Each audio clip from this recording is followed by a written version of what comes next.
মাঝে খুঁজি তোমায়, কাননে ফুলেরা হাসি স্নিগ্ধ মায়া, তোমার সৃজন মাঝে আসসালামু আলাইকুম।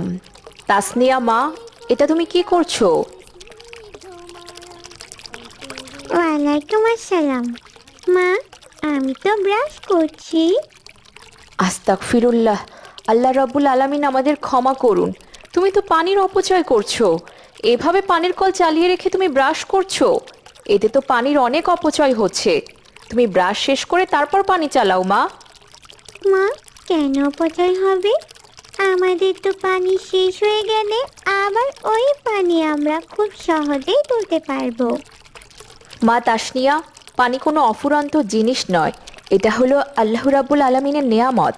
আর আল্লাহ রাব্বুল আলামিনের নেয়ামতগুলোর কখনোই অপচয় করতে নেই। আচ্ছা মা,